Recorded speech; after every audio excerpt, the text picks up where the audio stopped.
அனைவருக்கும் வணக்கம். இன்று காலையில் சட்டமன்றம் கூடியது.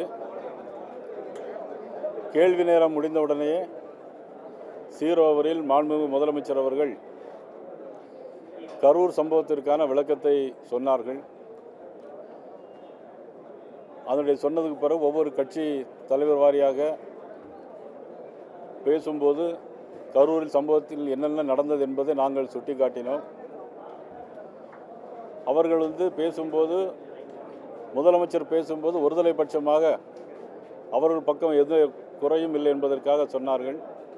ஆனால் நடந்தது என்ன என்பதை நாங்கள் ஏற்கனவே பல தடவை மீடியாக்களிலும் ஊடகங்களில் சொல்லியிருந்தாலும் கூட இன்னைக்கு சட்டமன்றத்திலும் சொல்ல வேண்டிய ஒரு அவசியம் ஏற்பட்டது. காரணம், முதலமைச்சருடைய கூற்றுக்கு பதில் சொல்ல வேண்டிய ஒரு கட்டாயம் ஏற்பட்டது. அதனுடைய அடிப்படையில் தமிழக வெற்றி கழகத்தினுடைய தலைவர் கரூரில் வேலுசாமிபுரத்தில் பேசும்போது, அவர் பேச ஆரம்பிக்கும் போதே 10 ரூபாய்க்கு பாட்டில் கமிஷன் அப்படின்னு சொல்லி பேசும்போது அவர்கள் மீது செருப்பு வீசப்பட்டிருக்கிறது. செருப்பு வீசப்பட்டது மட்டுமல்ல, உடனடியாக ஜெனரேட்டர் ஆஃப் பண்ணப்பட்டிருக்கிறது, கரண்ட் ஆஃப் பண்ணி லத்தி சார்ஜ் நடந்திருக்கிறது. ஆனால் முதலமைச்சர் அது இங்கே பேசும்போது அப்படி ஒன்றும் நடைபெறவில்லை அப்படிங்கிற மாதிரி சொன்னாங்க. பிறகு 5 டிஎஸ்பி 500 காவலர்கள் இருந்ததாக வேற சொன்னாங்க. அங்கே காவலர்களும் இல்லை, டிஎஸ்பி யாருமே இல்லை. இருந்திருந்தால் இந்த சம்பவம் கூட நடந்திருக்காது. அது மட்டுமில்லை, எதிர்கட்சிகளை குரல்களை நசுக்கிற மாதிரி காவல்துறையும் முதலமைச்சருடைய அறிவுரையின் பேரில் காவல்துறை செயல்படுகிறது.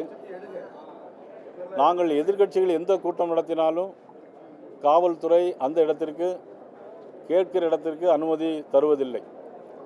நீதிமன்றத்திற்கு போய் தான் நாங்கள் அந்த அனுமதியை வாங்கி தர வேண்டிய ஒரு சூழ்நிலை இருக்கிறது. அது மட்டுமல்ல, தமிழக வெற்றி கழகம் கேட்ட இடம் கரூரில் உள்ள ரவுண்டானா பகுதியை கேட்டிருந்தார்கள். அதில் தான் எதிர்க்கட்சி தலைவரும் பேசியிருந்தார், முதலமைச்சரும் அதிலே தான் பேசியிருந்தார்கள், திமுகவை சேர்ந்தவர்கள் அதே இடத்தில் தான் பேசினார்கள். ஆனால் அந்த இடத்தில் அனுமதி கொடுத்திருந்தால் 41 பேர் உயிர் இழந்திருக்க மாட்டார்கள். ஆனால் அதே நேரத்தில் ஒரு குறுகலான இடத்தில் கொடுத்து இவ்வளவு சாவுக்கும் 41 பேர் சாவுக்கும் காரணமாக இன்றைக்கி தமிழக அரசாங்கம் இருந்தது என்று சொன்னால் மிகவும் வருத்தத்திற்கும் வேதனைக்குரிய செயலாக இருக்கிறது. தமிழக வெற்றி கழக தலைவர் எல்லா இடங்களிலும் போயிருக்கிறார். ஆனால் கரூரில் வரும்போது தான் சம்பவம் நடைபெறுகிறது என்று சொன்னால் கூட்டத்திற்குள் ரவுடிகள் இருந்திருக்கிறார்கள்.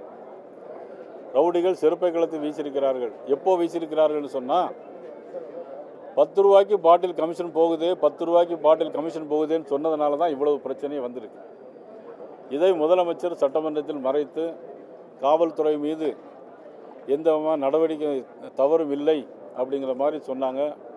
இல்லை, முழுக்க காவல்துறை தான் பொறுப்பேற்க வேண்டும் என்று நாங்கள் சொல்லி, காவல்துறை சரியில்லை என்பதை சொல்லி கரூர் சம்பவத்து வருத்தத்தையும் தெரிவித்து நாங்கள் வெளிநடப்பு செய்திருக்கிறோம். தமிழக டிஜிபி வெங்கட்ராமன் செய்தியாளர் சந்திச்சிருந்தாரு. கரூர் சம்பவத்துக்கு மறுநாள் 500 போலீஸ் தான் பாதுகாப்பு பணியில் இருந்தாங்கன்னு சொன்னார். ஏடிஜிபி தேவாசீர்வாதமும் அதே தான் சொல்லியிருந்தாரு. தமிழ்நாடு முதலமைச்சர் சட்டப்பேரவையில் 606 காவல்துறையினர் அங்கே பாதுகாப்பு பணியில் இருந்தாருன்னு சொல்கிறாங்க. இல்லை, இந்த முரண்பட்ட தகவல் எப்படி பார்க்குறீங்க? இந்த பாதுகாப்பில் தான் முரண்படி தொடர்ச்சியாக பேசப்பட்டதில்லை. அதில் சந்தேகமே கிடையாது. அவங்க டிஜிபி ஏடிஜிபி சொன்னது வேறு, முதலமைச்சர் சபையில் சொல்வது வேறு. ஆனால் அதே மாதிரி 41 பேர் இறந்து போனாங்க. ஆனால் சபையில் முதலமைச்சர் சொன்னது என்னென்னா, 41 இறந்து போனது, ஆஸ்பத்திரியில் 200 பேர் இருந்தார்கள்னு சொன்னாங்க. ஆனால் நாங்கள் போகும்போது 52 பேர் தான் ஆஸ்பத்திரியில் இருந்தாங்க.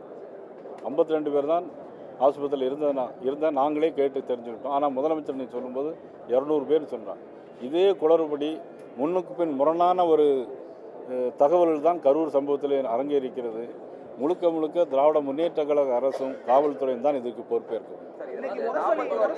இந்த கேள்வி முழுக்க இந்த 41 பேர் உயிரிழப்பு சம்பந்தப்பட்ட விஷயம் தான் சார். ஏற்கனவே தாவேக்க 4 மாவட்டங்களில் கூட்டம் நடத்திருக்கு. அங்கெல்லாம் நடந்து வந்ததுக்கு அப்புறமா சரியான அவங்களுக்கு காவல் பாதுகாப்பு இல்லைன்னு சொல்லி தான் உயர்நீதிமன்றத்தில் போனதுக்கு அப்புறமா கடந்த ஒரு வாரத்துக்கு முன்னாடி எல்லா இடங்களையும் சமமாக எதிர்கட்சி கொடுக்குற மாதிரி ஆளுங்கட்சி கொடுக்குற பாதுகாப்பு கொடுக்குன்னு சொல்லி தான் முறையாக நடத்திருக்காங்க. அப்படி இருக்கும் பொழுது எதிர்பார்த்த கூட்டத்தை விட அதிகமாக வரும் பொழுது மாவட்ட காவல்துறை அதிகாரிகிட்ட தான் அந்த அதிகாரம் இருக்குது, அந்த கூட்டத்தையே நிறுத்திருக்கலாம்.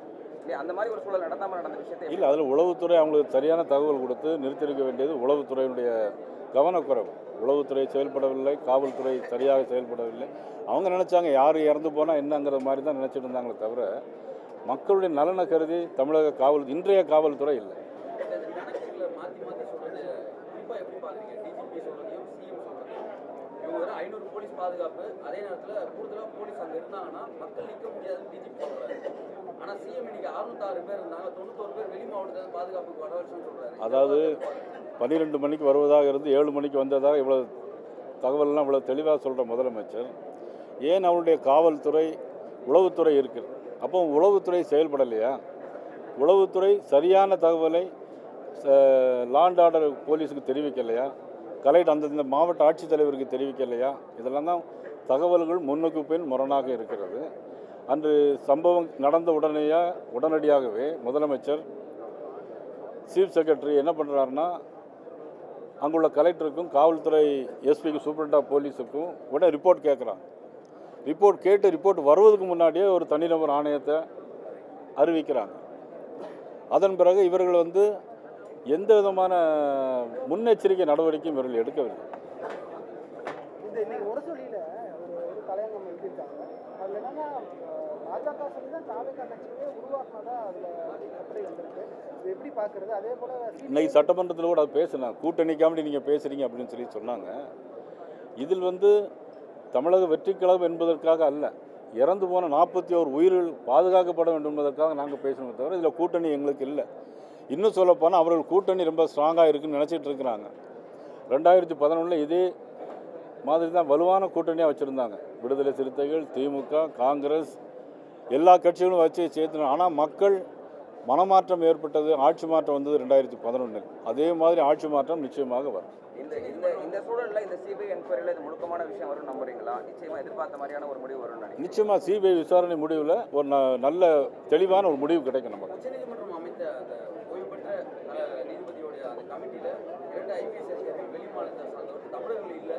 அதனால் தமிழ்நாடு அரசு உச்சநீதிமன்றத்தை அணுகும் முதலமைச்சர் பேசியிருக்காரு. எப்படி பார்க்குறீங்க? இவங்க என்னைக்கு தான் இந்த தமிழ் இல்லைன்னு சொல்லி நல்லவர்கள் நியாயமானவர்கள் தான் பார்க்கணுமே தவிர இதில் நீதிபதி அப்போங்க தமிழ்நாட்டு வரவுடைய நீதிபதி பூரா தமிழ் நீதிபதியாக தானே போட வேண்டியிருக்கும். முதலமைச்சர் அதெல்லாம் கேட்கலாம் நீங்கள்.